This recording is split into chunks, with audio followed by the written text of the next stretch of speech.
Hey y'all, I'm TV Blake. Welcome to my channel. Today I'm going to do a product review on Rogaine. I used to think it was a men's only product, but it's not. I found it to be very valuable for me. It's worked. It's not a miracle product or anything like that, but it absolutely works. And it works good enough, especially if you've been experiencing any type of baldness.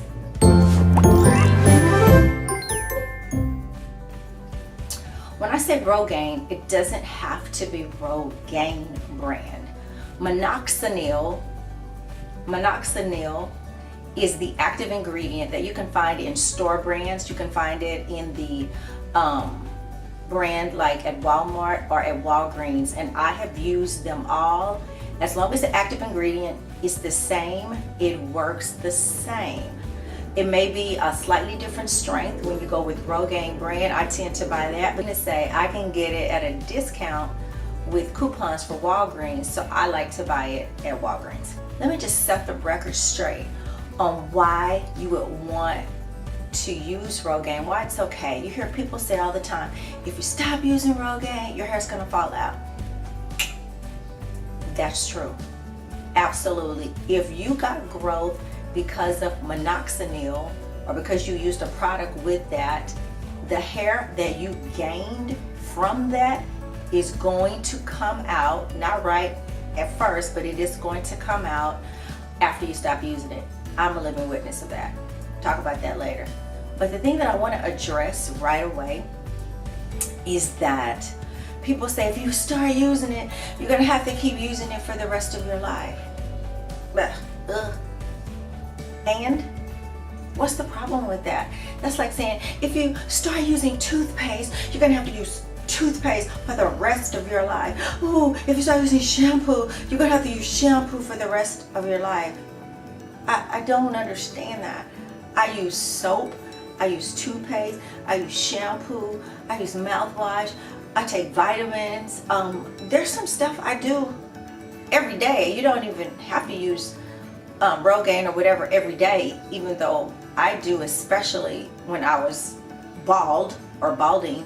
But there are some products you have to use every day. Why do you care that you have to use? What argument? Okay, why is that a good argument? Because it's not a good argument. If you're balding, going bald, super thin, and somebody can give you a product that costs maybe $30. The ones I buy in the packet last you for several months. So you're really spending in between $30 to $50 every 3 months to keep your hair on your head because you were bald. That's a no-brainer for me. I want to keep this on my head. So, anywho, I just wanted to definitely tell you why I started using it in the first place.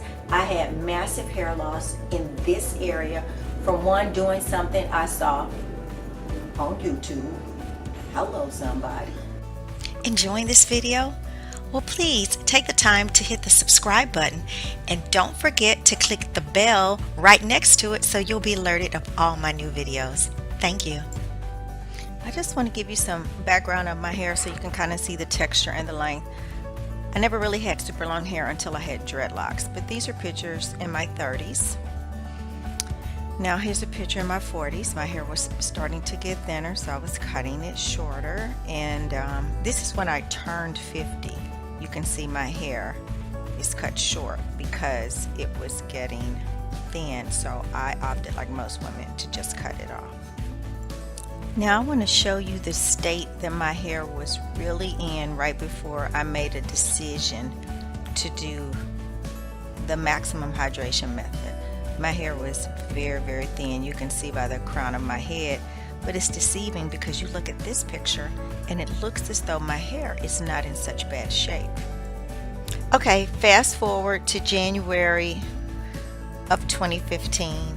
And you can see how my hair is thinning. I'm cutting it in the top, but notice like what I call the cowlick areas.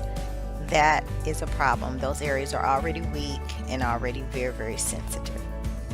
I was so disgruntled with my hair and the texture of it and the thickness of it, I started wearing a piece, which shout out to Myeisha because it matched my hair texture perfectly. It was a clip-in, but of course that doesn't solve the problems underneath.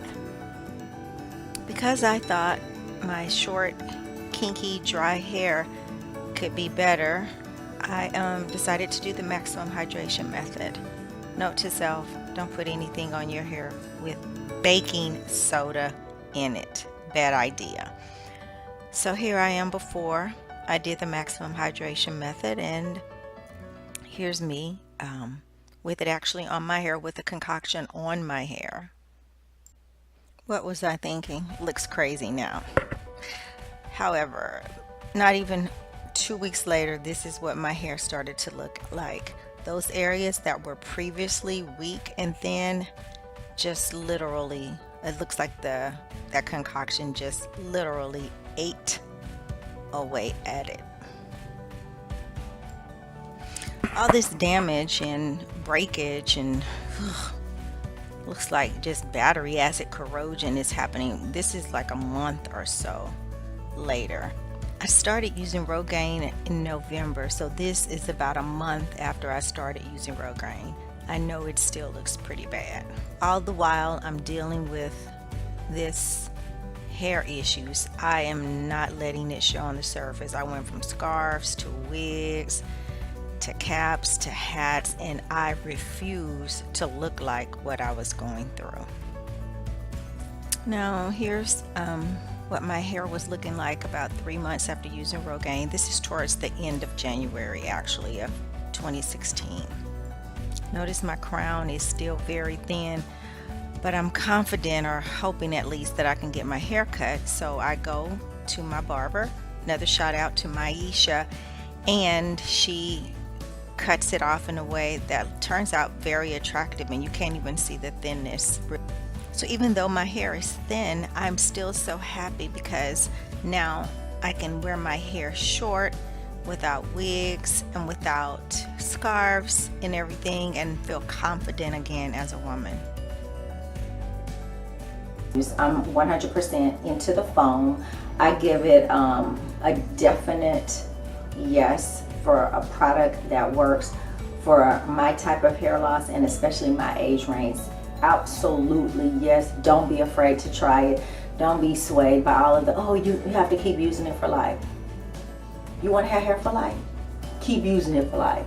Okay, it's not even that expensive.